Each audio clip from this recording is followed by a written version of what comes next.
સુરતની જો વાત કરીએ તો શહેરના પૌરાણિક અંબાજી મંદિરમાં આજે શાકંભરી નવરાત્રિના પાવન અવસર પર માતાજીનો શાકભાજીથી વિશેષ શ્રૃંગાર કરવામાં આવ્યો। વર્ષો જૂની પરંપરા મુજબ ભક્તો માતાજીને વિવિધ શાકભાજી અર્પણ કરી શ્રદ્ધા વ્યક્ત કરે છે। મહત્વનું છે કે શાકંભરી નવરાત્રિ દરમિયાન માતાજીને શાકભાજીથી બનાવેલા ઘરેણાં પહેરાવવામાં આવે છે અને ભક્તો પરંપરા મુજબ શાકભાજી અર્પણ કરીને માતાજીના અનોખા સ્વરૂપના દર્શન કરે છે। આ પરંપરા વર્ષોથી યથાવત ચાલી રહી છે અને દર વર્ષે ભક્તોમાં વિશેષ ઉત્સાહ જોવા મળે છે। સાથે સાથે દર વર્ષે યુએસથી એક ભક્ત ખાસ શાકંભરી નવરાત્રિમાં ભારત આવી માતાજીના આ વિશેષ સ્વરૂપના દર્શન કરે છે। સાથે જ આ દર્શન માટે દૂર દૂરથી ભક્તો સુરતના અંબાજી મંદિરમાં ઉમટી પડે છે। શાકંભરી નવરાત્રિના અવસર પર માતાજીના શાકભાજીથી બનેલા શૃંગાર દર્શનથી ભક્તોમાં આનંદ અને ભક્તિભાવ છલકાયો છે। મંદિરમાં વિશેષ પૂજા અર્ચના સાથે ધાર્મિક કાર્યક્રમો યોજાયા હતા। હું દર વર્ષે અહીંયા માતાજીના એમાં સાલગીરી નિમિત્તે આવું છું। ક્યાંથી આવો છો? યુએસએથી અને હું ન્યૂ જર્સીમાં રહું છું। દર વર્ષે અહીંયા આવો છો, કેવી રીતે શ્રદ્ધા રાખીને? હું મને મારું જે કામ ધારું છે કામ બધા સફળ થાય છે। કેટલા વર્ષથી અહીંયા આવો છો? એ કેટલા દર વર્ષે આવે છે 36 વર્ષથી હું ત્યાં છું સ્વામી, ત્યારથી આજ સુધી હું આવું છું। આ કયું મંદિર છે? આ અંબાજી મંદિર છે, જ્યાં હું 12 વર્ષની નાની ઉંમરનો હતો ત્યાં મંદિરમાં આવું છું અને આ મંદિરમાં ચોથી પેઢી ચાલે છે। સુરતનું જે અંબાજી મંદિર ભાગલ ખાતે આવેલું છે ત્યાં આજે માતાજીને શાકભાજીનો શૃંગાર કરવામાં આવે છે। તો માતાજીને શાકભાજીનો શૃંગાર કેમ કરવામાં આવે છે અને તેનું શું મહત્વ છે તે બાબતે આપણે અહીં ભક્ત પાસેથી જાણશું। આપનું નામ?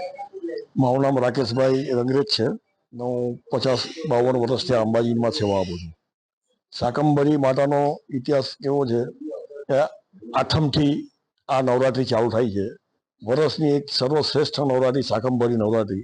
આ નવરાત્રિમાં લોકો માતાજીને કાચા શાક ધરાવે છે ને એ શાકનો મહિમા એવો છે કે માતાજીએ ઉત્પન્ન કરેલી ચીજ આપણે માતાજીને અર્પણ કરીએ છીએ અને એની પ્રસાદી તરીકે આપણે ભક્તોને અહીંયા આપણે વેચીએ છીએ।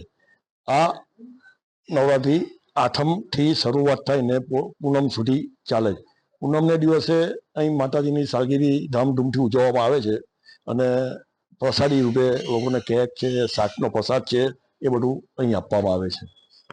એ માતાનું અત્યારે જોવા જવાનું મુખ્ય સ્થાન છે જયપુરથી 90 કિલોમીટર દૂર સાંભર ગામ છે।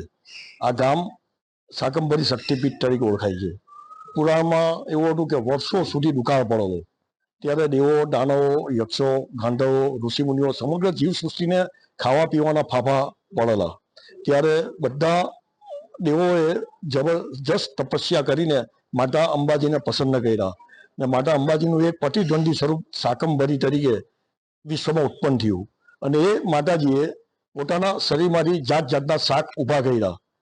એટલા શાકો બનાવ્યા કે સમગ્ર પૃથ્વીનું એને પોષણ કરીને જીવસૃષ્ટિને નવું સજીવન આપ્યું અને આ જ ભાવમાં માતાજીએ દુર્ગમ નામનો જે મહાદૈત્ય હતો તે આખા પૃથ્વી પર મહાત્રાસ આપી ચૂકેલો, તેનો બી માતાજીએ નાશ કરીને બધા દેવો, દૈત્યો, રાક્ષસો જેના માતાજીના ઉપાસક હતા એ બધાને શાકનું ભરણ પોષણ આપીને પોષણ કરીને આ માતાજીની એ મહિમા જાણે છે। બીજી વાત, એક દિવસ એક કાચું શાક ધરાવવાથી 1008 નવરાત્રિનું ફળ મળે છે એવું મહિમા છે। એ રીતના 9 દિવસ અલગ અલગ શાક જો માતાજીને ધરાવવામાં આવે તો 9 દિવસમાં 10,800 નવરાત્રિનું ફળ મળે છે અને 10મે દિવસે જો 10 જાતના શાક મિક્સ કરીને માતાજીને ધરાવવામાં આવે તો મનુષ્ય ભવની યાત્રા પૂર્ણ થાય એવી માતાજી અંબાજીએ 33 કોટી દેવોને આ વચન આપેલું। ભક્ત સાથે વાત કરી તેઓ જણાવ્યું છે કે શાકંભરી નવરાત્રીનું જે છે તે પોષ સુદ આઠમથી પૂનમ સુધી મનાવવામાં આવે છે। જે ભક્તો દ્વારા માતાજીમાં શ્રદ્ધા રાખીને દર વર્ષે માતાજીને જે પોષ સુદ આઠમથી પૂનમ સુધી જે શાકભાજીનો માતાજીને શૃંગાર અર્પણ કરવામાં આવે છે કે જે લોક વાયકા મુજબ જે પરંપરા છે વર્ષો જૂની, કહેવાય છે કે અગાઉ જે પ્રમાણે માતાજીએ ભક્તોને જ્યારે દુકાળ પડેલો ત્યારે શાકંભરી સ્વરૂપે દર્શન આપ્યા હતા, જેના કારણે આ પરંપરા વર્ષોથી યથાવત છે અને સુરતના ભાગલ ખાતે આવેલ પૌરાણિક એવા અંબાજી મંદિરમાં દર વર્ષે આ પરંપરાને યથાવત રાખવામાં આવે છે। કેમેરા પર્સન સાથે રશ્મિ રાણા, બી ઇન્ડિયા ન્યૂઝ।